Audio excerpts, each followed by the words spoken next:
Retro tips. I'm going to talk to you guys about how to figure out where to build something on a property you're thinking about buying or maybe you already own.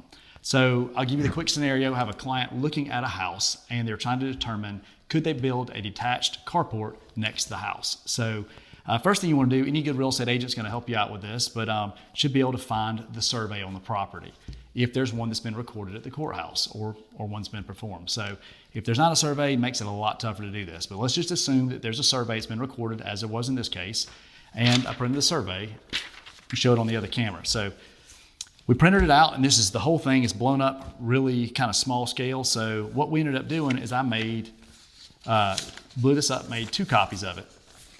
So you can kind of tell, one thing I want to point out is look at this scale right here. See how the size of it is there and the size of it is here. This is an enlarged version, right? And I already did some drawing on this. So I'm gonna flip this around to orient us how we are basically. The house is here, this is the road, we're looking at the front of it. They wanted to see, was there room to put a carport there? I made 2 copies of this. I took one of them, used some scissors and cut out the scale. This is really important. Yeah, you waste a little paper, but this is magic how this works. When you take the scale, you cut it out, see it's the exact same one. Well, I have it upside down, but there it is. Exact same scale is what that is. All right. Now I can use it on here instead of, or you can cut the one out from on here. I just like to leave one on here for reference. So I've got my scale. Now before I use this scale, I need to figure out, well, what kind of zoning do we have? What are the setbacks? This is weird with this camera above me. I'm keep looking up at it. But yeah, so I went to the city's website. Now this property is located in the city. And I wanted to find out what their setbacks were. First, I looked at the zoning map to determine what the zoning was. In this instance, this is the city of Carrollton in Georgia. It was R15 zoning, which means you have a minimum right-of-way setback, and then you have minimum setbacks from property lines. So R15 zoning, and I also determined it was at a major street, a collector street, or an other street.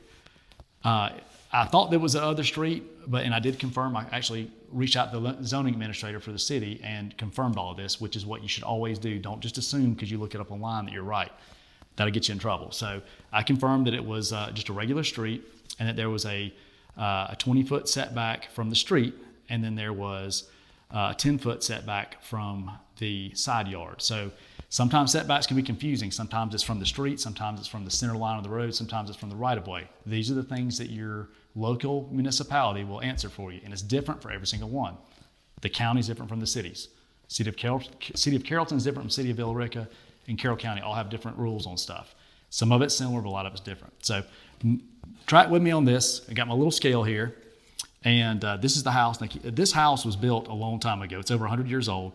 It's right on the property line. You can see where the survey comes back on the property line. We figured out, if it's got to be 20 feet off the road, with it, using our little scale, this is the 0 mark right here on this one. So the house is really, it wouldn't be built right that close to the road anymore, but you have to think this road was probably a dirt road originally. This house probably never had electricity when it was built, maybe not had plumbing. And a lot of things have changed since then, but it's grandfathered in, it's already here. We just have to figure out how to make this work. So I've got my little scale. I started the 0 mark on the side of it here, and I realized this is 15 feet. So if I put my little 0 mark right here on the side of the house, and I come over 15 feet, 30 feet. So basically the side of the house is 30 feet from the property line, right? So looking at that, I'm guesstimated that to stay 10 feet off the property line, which is a little bit more confusing, I put a little mark right here that's approximately 10 feet. It goes from 0 to 15. This kind of breaks down a little further, but didn't do an even 10 for whatever reason on this scale. But right there, that's about 10. That's about 10 feet. Or you look at it the other way around. If I put it on 0, that's where my little mark was. That's 10. That's 15. This is pretty close. So I know that there's room because we got 30 feet from the house. So I come over 10 feet, and then I know it's right off the house there. And then I also figured out that there was enough room putting it on the 0. I just went ahead and, since it's a 0 to 15 and 30, I just drew a little box going back to 30. So there's enough room to put an 18 by 30 carport here with keeping with the zoning. But I found out even further when I talked to the zoning administrator that in the city with this zoning, they confirmed everything for me. It was actually a little bit better than that. We could come 10 feet off the house and be 5 foot from the property line if it was a detached structure, meaning that it's a standalone carport. So even though you think you have it all here, sometimes there's other things that come into play.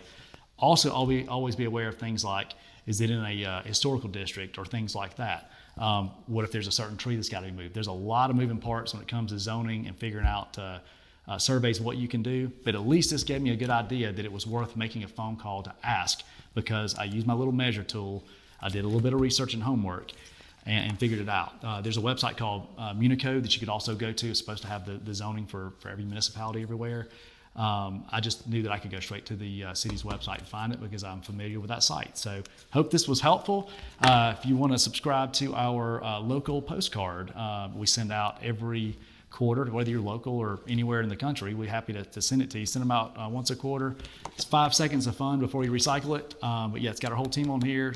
We always have some fun social media stuff. So definitely, if you're seeing this on whatever platform, we're on TikTok, we're on Facebook, Instagram, and YouTube. So check us out, give us a follow or a like, and we'll have more great content coming your way. You might even see some fun fishing videos.